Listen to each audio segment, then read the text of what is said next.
Alors, qu'est-ce que mes chers abonnés m'ont demandé cette fois?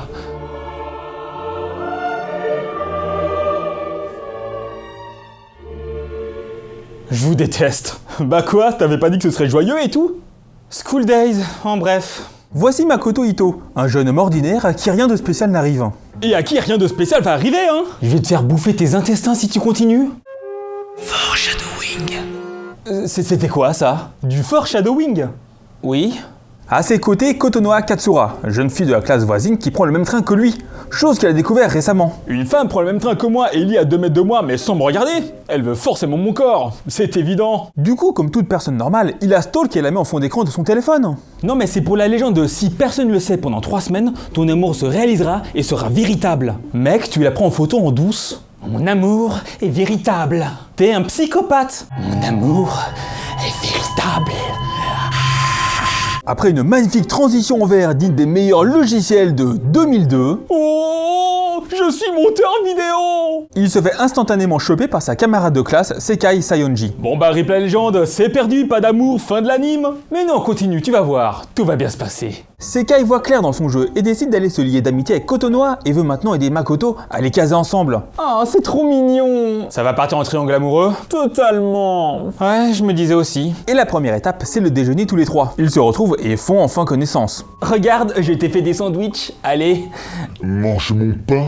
Malgré les talents culinaires douteux de Kotonoha, il les dévore non sans passer à 2 doigts de la mort. Puis Sekai prétexte une envie pressante pour les laisser seuls. Je vous laisse, il y a de l'huile sur le feu qui sonne à la porte. Bonne chance. Makoto montre donc ses capacités à ne pas savoir s'asseoir, enchaîner les maladresses, mais étonnamment, cela ne semble pas repousser Kotonoha. Au fait, je te stalk. Ah, parfaitement mon type d'homme. Le lendemain, Makoto prend enfin son courage à 2 mains et va avouer ses sentiments à Kotonoha, qui va les accepter. En hors-champ. Pardon? Quand j'en aurai terminé, la moitié de l'humanité aura la vie sauve.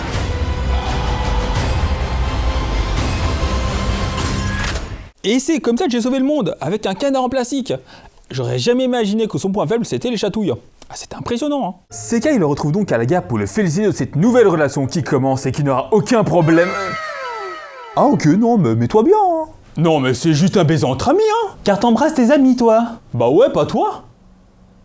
Cela doit t'expliquer pourquoi j'en ai plus. Apparemment peu impacté par cette action, Makoto part en rendez-vous galant avec Kotonoha et montre à quel point il est quelqu'un de loyal. Et c'est un nouveau concurrent qui entre dans la liste des pires personnages masculins de l'histoire des animes. J'ai beaucoup d'espoir pour ce nouveau challenger. Ah non mais c'est pas ce que tu crois, hein. C'est pour la science. Félicitations, vos études sur le sujet ont permis de découvrir un remède contre le cancer. Hey!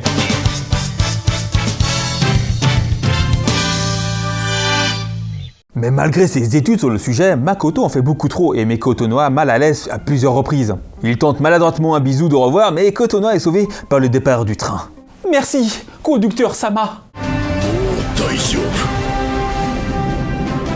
Petit rapport auprès de Sekai qui se rend compte de la catastrophe de ce premier rendez-vous. Après un bon sermon, elle lui donne 2 tickets de cinéma pour lui offrir une deuxième chance. Non mais j'ai confiance cette fois, il peut pas se planter 2 fois de suite. C'est donc devant un film romantique qu'il se retrouve. La tension est palpable, alors que le film arrive à son paroxysme. Non, Peter, ce sont mes seins. Tu es tellement belle, Amelia. Alors, il faudra me donner l'endroit où il diffuse ce genre de film.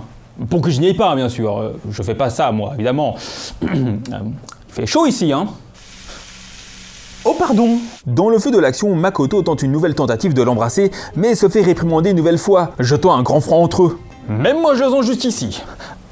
Ah non, mais faudrait savoir, là. Il tente de s'excuser le lendemain, mais cela ne semble pas vraiment l'atteindre. Kotonoha tente de l'éviter à tout prix. Et c'est en voulant rentrer chez elle différemment qu'elle tombe sur Sekai, avec qui elle parle de sa relation. C'est en pensant à ce genre de choses que Makoto arrive à réfréner ses pulsions sexuelles. Et il prend sur lui pour ne pas craquer quand il est avec toi.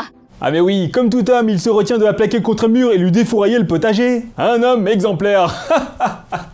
Enfuis-toi. Et après avoir bien discuté et demandé à Sekai de si elle est amoureuse de Makoto, ce à quoi elle ne répond pas, Kotonoha décide de retrouver ce dernier qui s'excuse une nouvelle fois. Et attention! Caméra 2! Caméra 1! Caméra 2! Caméra 3! Je suis caméraman! Wouh! Mais une ombre les surveille derrière. Mais qui cela peut être? Who's that Pokémon? Sekai. Oui, Plus tard, Makoto découvre l'existence de la sœur de Kotonoha, qui a apparemment très envie de le rencontrer. Elle lui propose donc de venir chez elle. Mais alors, ça veut dire que je vais enfin savoir où tu habites? Non mais j'ai pas de sœur en fait, c'est un chien. Ah bah tu sais, j'adore les chiens moi. Ouais non, en fait mon chien il est mort. Oh c'est pas grave, tu sais moi j'adore. Oui, allô police. Mais quelque chose a l'air de la tracasser. Kotonoha rate des tâches scolaires et continue à être à distance de Makoto, et le tout sans dire ce qui ne va pas, laissant Makoto dans l'incompréhension. Mais on n'oublie pas, la communication c'est la clé de toute bonne relation. Sekai, prévenu par une de ses amies, lui passe un nouveau savon et Makoto montre une nouvelle fois à quel point il comprend bien les femmes. Comment? On ne met pas la main aux fesses et fait un câlin collé serré dans le métro après 48 heures de couple? Mais comment veux-tu que je le sache? Makoto tente une nouvelle fois de s'excuser pour un pause déjeuner, mais Kotonoha continue d'être évasive, donc cela ne change pas grand-chose. De son côté, Sekai doit constamment rappeler qu'il n'y a rien entre elle et Makoto, le tout sous l'œil suspicieux de son ami Setsuna, dont la seule utilité jusque-là est de les regarder en silence. Je te regarde, je te regarde, je te regarde, je te regarde, je te regarde. Encore une personne absolument pas chelou. Cette dernière finit par la retrouver au travail de Sekai. Prenons une petite seconde pour se demander quel genre d'endroit donne une tenue de travail de ce genre à une lycéenne de 15 ou 16 ans. Hey, on a des clients de tout horizon ici. On doit mettre à l'aise tout le monde, sauf les employés. Ça c'est secondaire. Setsuna la questionne à nouveau sur sa non-relation avec Makoto, mais n'insiste pas plus que ça. Je te regarde. C'est dimanche, le jour où Makoto doit aller chez Kotonoha pour passer une journée avec elle et sa sœur. Journée qui se passe étonnamment bien. C'est dire à quel point on n'avait plus d'espoir pour eux. Le train va entrer en gare. Ok, maintenant tu me fais l'annonce pour Tokyo s'il te plaît. Le train pour Tokyo va arriver en gare. Ok, t'es viré. Mais pour Makoto, cela n'est pas toujours facile. En effet, ce pauvre petit bout de chou trouve que c'est fatigant d'avoir une copine. Et en plus, il peut même pas peloter Kotonoha tranquillement. Ah non, mais à quoi bon être en couple si on peut même pas utiliser la femelle telle qu'on le désire? Non mais vraiment, c'est pas moi le problème. Et alors que Kotonoha est en train d'expliquer le scénario de rendez-vous idéal à Sekai, à base de cheval sur la plage sous la pluie et de nuit romantique dans une cabane, de son côté, Makoto... Oh les seins! Ouais, chacun ses ambitions, hein. Mais maintenant, Makoto devient froid et distant, ne sachant plus ce qu'il doit faire. C'est pourquoi Sekai lui propose de devenir son prof pour l'entraîner et lui montrer comment fonctionnent les filles. Alors, j'ai déjà vu des scénarios du genre et ça se passe pas bien en général. Quel genre de film? Ah oui, non mais pas moi, hein. Non mais c'est le neveu du frère de mon père. Moi je regarde pas ce genre de choses. Ah non, non, non, non, non, non. Voici le grand moment de l'entraînement de Sekai. Après quelques tests de lieu de rendez-vous, petit cours sur le contact physique sur le toit de l'école. Les mains, les cheveux, les maracas... Ça c'est de l'amitié. Évidemment, c'est uniquement pour l'aider. Bien sûr que non, aucune arrière-pensée. Eh non. On baise? Allez. Après ces séances d'entraînement très instructifs, c'est l'heure de la journée piscine. Wow. Le temps d'une petite leçon de nage donnée à Kotonoha et un gros câlin humide, Makoto demande quand même à Sekai s'il pourrait pas faire un petit cours supplémentaire, là, ici. Regardez ça, Makoto prend de nombreux points et grimpe très rapidement au classement. Mais jusqu'où va-t-il aller? S'il vous reste une once d'espoir pour ce sous-homme, ne vous inquiétez pas, ça va pas durer. Cela va au point où Makoto annonce à Sekai qu'il ne veut plus être en couple avec Kotonoha, et il semble être de plus en plus attiré par Sekai. Mais finalement, la tension entre les deux finit par craquer, et... C'est sensationnel! Il n'a fallu que quelques minutes pour gagner une place dans le classement. Il dépasse officiellement le protagoniste de Rideau Filler. Vous êtes maintenant en zone de triangle amoureux et tromperie. Attachez votre ceinture, nous entrons en zone de turbulence. Et du coup, ça fricote chez lui, au boulot, puis dans la rue, puis à l'école. Et à la campagne, et dans les villes, et sur les réseaux sociaux. Bref, ça se pécho dans tous les coins. Baise-moi à l'école, baise-moi sans les mains, baise-moi à l'envers, baise-moi sur le bateau. Mais cela trouble beaucoup Sekai qui, à juste titre putain, ne supporte pas de mentir à Kotonoha. Elle souhaite donc tout avouer à celle-ci. Mais Makoto n'est pas vraiment emballée. De son côté, Kotonoha n'a pas l'air d'être inquiétée malgré les vents qu'elle se prend. Il n'a pas répondu à mes messages depuis 18 heures. Il est sans doute en train de réviser durement. Il ne me touche plus depuis 3 jours. Il veut juste me laisser un peu d'espace personnel. Il m'évite et m'écoute à peine. Il doit probablement être en train de me préparer une belle surprise. Je l'aime tellement. Mais avec le temps, les choses s'empirent. Des rumeurs commencent à circuler sur Kotonoha à cause de l'attitude ouvertement proche de Makoto envers Sekai et d'elle qui proclame être en couple avec lui. Mais cela ne changera pas les sentiments de Kotonoha. Il faudra bien plus pour la déstabiliser. Bonjour, vous avez commandé bien plus? Allez, arrête de te prendre la tête.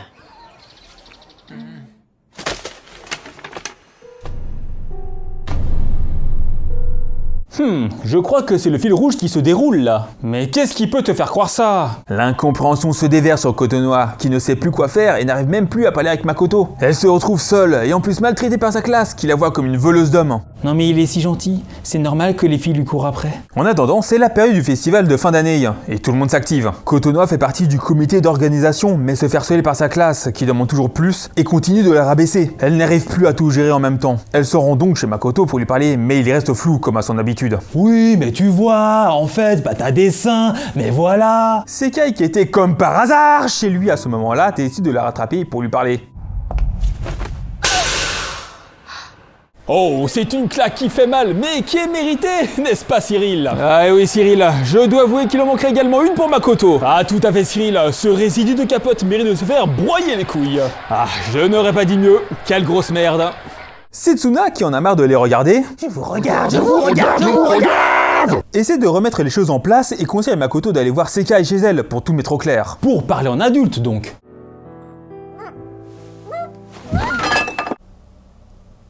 Oh, c'est incroyable! Makoto arrive en tête du classement, juste à côté de notre ancien champion! La foule est en délire! Cotonoua refuse d'abandonner malgré tous les obstacles. Elle rattrape Makoto dans le train, lui promet de faire des choses salaces avec lui, et lui demande d'être son cavalier lors de la danse du festival. Laisse-moi réfléchir. C'est d'accord. Bonjour. Je voudrais m'excuser de la part de tous les hommes du comportement de Makoto. C'est au sous-mer bercé trop près d'un cactus périmé, lui-même ayant poussé au milieu d'une décharge construite sur un ancien cimetière rempli de dictateurs tyranniques. Et venant de nulle part, il est expliqué que Setsuna avait été consolée par Makoto au début de leur scolarité, et qu'il l'avait protégée de certaines moqueries. Je crois que c'est la seule bonne action de Makoto depuis le début, mais Setsuna est une femme forte d'esprit, c'est pas ça qui va la faire chavirer. Carré amoureux! Ça, c'était inattendu. Ouais, mais la suite, c'était attendu. C'est bel et bien Cotonoua qui les surprend. Elle lui demande pourquoi faire ça alors que Sekai est amoureuse de lui. Elle ne s'inquiète même plus pour elle-même. Je commence à ne plus comprendre ces gens. Même la compréhension ne gens plus les commence. Quoi? Nous vivons dans un monde à l'envers, Cyril. Revenons au festival de l'école qui bat son plein. Makoto se fait aborder par Otome, qui, en plus d'être une des personnes maltraitant Cotonoua, est également une amie de collège de Makoto. Et contre toute attente, ces dernières avouent ses sentiments à Makoto. Pentagone amoureux! C'est la 4e personne qui a des sentiments pour lui. Quand on dit que l'amour rend aveugle, je dirais plutôt que ça rend con. Et sa réponse... Elle est pas mal du tout finalement. C'est un sans précédent, une nouvelle catégorie créée juste pour Makoto. C'est décidément le pire des connards de l'histoire de l'animation. Ils se font interrompre, mais Otome revient à la charge plus tard et l'emmène dans la célèbre chambre de repos. C'est dans la chambre de repos, c'est dans cette salle bien maudite, que si tu as vraiment du pot, elle viendra te sucer la bite. Elle réitère sa confession et le roi des fils de pute accepte. J'ai même plus envie de prononcer son nom. Moi je propose ma connard. Ouais non, ce serait insultant pour les connards. Après avoir concrétisé cette nouvelle mauvaise idée, Makoto rejoint Sekai au bord du feu et danse avec elle, abandonnant Cotonoua qui se brise de plus en plus. Tout bon sens la quitte et elle se laisse même prendre en takoyaki par Taisuke, un personnage secondaire qui servait juste de mec drôle un peu lourdeau. Comme on dit, femme qui rit à moitié dans ton lit. Ouais, et la deuxième partie, c'était la dépression apparemment. Du coup, ce Taisuke prend un peu trop la confiance et invite Cotonoua au ciné, mais se fait recaler en vitesse car elle dit être toujours en couple avec Makoto. Ce qui nous mène à ce poème. Je sais, tu veux le beurre, l'argent, mais surtout les fesses des 2 laitières. De l'art. Makoto croise Cotonoua, toujours dans le déni, et Makoto, encouragé par Setsuna, lui annonce enfin qu'il ne l'aime plus et il ne veut plus être avec elle. Mais Cotonoua menace alors de dire à Sekai ce qu'elle a vu le soir d'avant. Ce à quoi répond Setsuna en embrassant Makoto. Jamais... Non mais je sais même plus quoi dire en fait. Au moins il a enfin dit, il va arrêter de la mener en bateau. Alors, j'ai une mauvaise nouvelle. Maintenant débarrassé de Cotonoua, Makoto peut... coucher avec Otome. Non mais en fait il a un quota de conneries journaliers à faire lui. Ah, et le tout sous le regard de Setsuna. Ces dernières, folles de rage, va le voir chez lui, et pour le convaincre d'arrêter... Je ferai tout ce que tu veux. Est-ce qu'il y a un seul personnage avec une once de morale dans ce merdier? Oh, t'as remarqué? Morale, ça rime un peu avec anal. Mais va jouer à la marelle sur les rails d'un train. Pendant ce temps, une petite fête de club est organisée par une amie de Sekai. On y retrouve également Otome. Et là, une mystérieuse projection commence. Oh, j'espère que c'est un Disney. Oh, je le connais pas celui-là, il est récent. En tout cas, la bande-son, elle est géniale. Et évidemment, Sekai voit la vidéo du quit entre Makoto et Otome. Dévastée, elle commence à rentrer en direction de chez Makoto, mais croise Cotonoua, le regard mort. Tant que c'est que le regard, c'est que le regard, hein. Hikari, l'une des amies de Sekai, cherche un moyen pour lui remonter le moral. Elle va donc voir Makoto pour trouver une solution. Ah, c'est beau l'amitié, s'allier pour aider autrui. Et pour finir, je me retrouve chez toi, et dans ton lit en plus. Putain! Hexagone amoureux! C'était pour remonter le moral de qui déjà? En tout cas, il aura couché avec toutes les filles de l'anime sauf Kotonoha. Ah non, il reste la sœur de Kotonoha. Mais pourquoi je te parle, toi? Tu le sais pas, mais tu manques beaucoup à Makoto. En plus, si tu reviens pas en classe, il risque de te tromper, hein. Et c'est toi qui dis ça? Pute! Côté Kotonoha, la déchéance continue. Elle parle seule à son répondeur, le regard toujours aussi vide. Côté Sekai, elle a des nausées et est enceinte. Et côté Makoto... Nanokon amoureux! Non mais ok, non mais même les personnages tertiaires y passent. Et en plus en orgie. Et là, respect. Qu'est-ce que le respect dans ce monde? Pourquoi? Éducation de merde, aucun honneur, aucune dignité, rien. Sekai revient enfin à l'école et cette bonne nouvelle est très vite apprise par l'école entière. La news ne plaît pas particulièrement à Makoto, qui est évidemment contre l'idée d'avoir un enfant. Oh bébou, tu es triste? Tu vas pleurer? Mais alors qu'il se demande qu'il pourrait bien baiser le soir de Noël, c'est sur Kotonoha qu'il tombe, qui est au top de sa forme. Kotonoha, ça va? On va dire que oui. Et pour la première fois de l'anime, Makoto s'excuse réellement et sincèrement. Je suis tellement désolé, j'aurais pas dû, mais elles étaient tellement bonnes. Ah non, attends. En fait, je ne regrette rien. Ni le bien qu'on m'a fait, ni le mal. Tout ça m'est bien égal. Allez, on y va! Sekai, qui l'attendait pour manger ensemble, l'appelle pour savoir où il est, mais se fait remballer à coups de mensonges et d'accusations de « Oh là là, t'avais pas tombé enceinte aussi, gna gna gna, connard !» Donc elle décide de rentrer chez elle, et à la gare, grâce au pouvoir du scénario qui peut ralentir le temps, elle aperçoit Makoto et Kotonoha dans le train qui passe. Tu fais quoi? Je te promets, moi aussi je peux faire ça. Makoto arrive chez lui, accompagné par Kotonoha. Il découvre les plats cassés chez lui, et alors qu'il prend enfin la décision de se reprendre en main, Sekai débarque chez lui. La dispute éclate. Kotonoha lui révèle les sentiments qu'avait Setsuna pour lui, et embrasse Makoto devant Sekai. Et ils y vont pas avec le dos de la main morte, les clébards. Quoi? J'ai faim. Makoto, qui veut maintenant retourner auprès de Kotonoha, demande à Sekai d'avorter. Elle vient donc chez lui pour lui parler. Et tout va bien se passer. Ouais. Et attention, couteau! Ouh, ça picote un peu, hein. Et au nom de l'univers entier...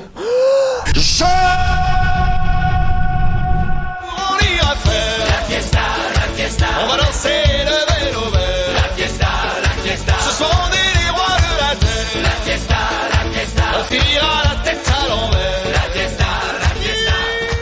Le mec, il se passe un truc là. Kotonoha accuse Sekai d'avoir inventé sa grossesse et lui propose donc d'en discuter avec Makoto, qui est avec elle dans son sac. C'est une métaphore, ça? Si seulement.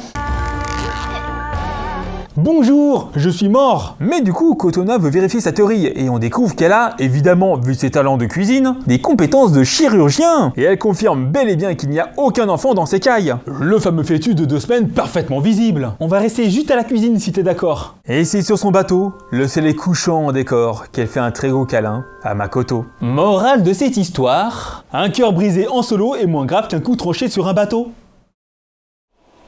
Non mais moi je suis pas convaincu par cette censure pour la Chine. Non, moi j'aime bien.